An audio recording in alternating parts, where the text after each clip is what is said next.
As the rain is falling down and it's sun setting at 6 p.m., our last day of ACL, I caught up with Nakia. I love you. Oh, thank you. You're like my dude. You're like my dudette. Oh, yes, I'm a Nakia dudette. It's really great to see you here at the Xbox Lounge. Well, I'm so glad to be here, and I'm a huge Xbox fan, so it was cool to get up there and play Gears of War 3 and just get away from the festival for a minute and relax, and I get to bump into you, so that's awesome. Love it. So who did you see at the fest this weekend? Gary Clark Jr., Kanye West. I saw Charles Bradley. He was amazing. But I posted a video on my Facebook and Twitter, on my YouTube, of Kanye actually coming out of the box in the middle of the audience. Yeah. So you should check that out. It's called Kanye Surprise. I'd never seen him, but he certainly was amazing and a lot more than what I expected. So I was very impressed. Were you disappointed that there weren't any surprise guests? No, I get to see Kanye, and he was 5 feet in front of me in a box. Yeah. So what do I care? He kind of like holds his own. Yeah, in a box. Now you're nationally and internationally known because of The Voice, and you were on Cee Lo's team. Is Cee Lo like your homie? Yeah, he called me right when he got off the plane and asked me to come over and sing with him. Dope. So I hopped up on stage and we sang "Fuck You" together, and it was a lot of fun. There was like 60,000+ people there, and he called me up and we had a blast. And then we hung out at Haven last night for the official Cee Lo after party. Did you see Stevie? No. Unfortunately, I had to take off. I had just seen Stevie at the Hollywood Bowl. I was front row at Hollywood Bowl for Stevie Wonder with Sharon Jones, Grace Potter, Janelle Monáe, Charles Bradley. So, you can't ask for more than that. Can you believe that those are the names that you're associating with now? You weren't there a year ago. You were Mr. Austin playing in little one-to-one bars. And now you're Cee Lo's asking you to come on stage with him. Is this real life? Yeah, but I still play at those little bars, and I play at Saxon Pub every Monday at 11 o'clock right now. We're doing Threadgills on Friday. Sunday we're doing Pecan Street Festival.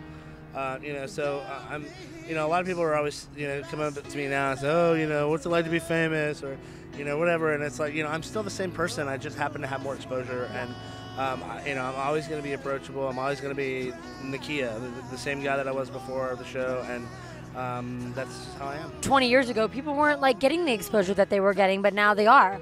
So, does that benefit musicians a lot? On primetime television, on any regular basis, especially on a hit show, obviously it can be a huge stepping stone and a jumping off point for you if you utilize it to your advantage.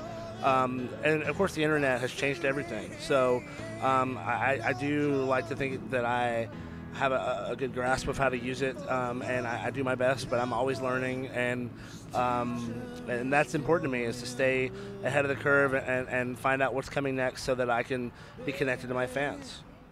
Well, you seem like a really humble dude. How important is your fan base to you? Well, to me, my fans are everything. If I don't have fans, then I don't have a reason to go out and play. These people, are the people who come to the shows. They listen to the music, they download it, they buy the merchandise. They tweet me, they post on my Facebook. That is what keeps me going as a musician, is having an audience to play for, and being on The Voice has definitely helped me find a larger audience, and I'm very happy about that. You got far in The Voice, and that's solely based on what fans think. I got far enough to where the fans voted me off, but that's okay, because at that point it does become a real popularity contest, and Cee Lo was very much behind me, but it's because Cee Lo is a fan of music, just like I'm a fan of music, and I'm such a fan of music. I just got a tweet from ACL telling me that Fleet Foxes starts in 15 minutes, so I'm gonna have to go soon so I can see the Fleet Foxes. Oh, okay. Now I want to hear about this yay or nay. Can I ask you some yay or nay questions, and then we can get you to Fleet Fox? Yes, I would love to do some yay or nay with you. Let's go. Okay. So Snoop Dogg is now an actor. What do you think? Besides his soul playing days, He's now going to be on like a new season of CSI. Yay or nay? You're laughing. Yay, because I think he can do anything he wants to do and should do it. Auto-tune? Nay. Obviously, I think there are cases like in Kanye and some other people's cases where if you do it right, it sounds cool, and I think that's cool. But for me, it's a nay. Do you watch Entourage? Nay. Enough said. Okay, Anna Wintour from Vogue.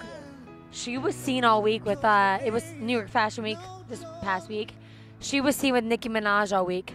And now they're comparing Nicki Minaj to Gwen Stefani, saying that Nicki Minaj is the new Gwen Stefani. Is that a yay or a nay? Nay.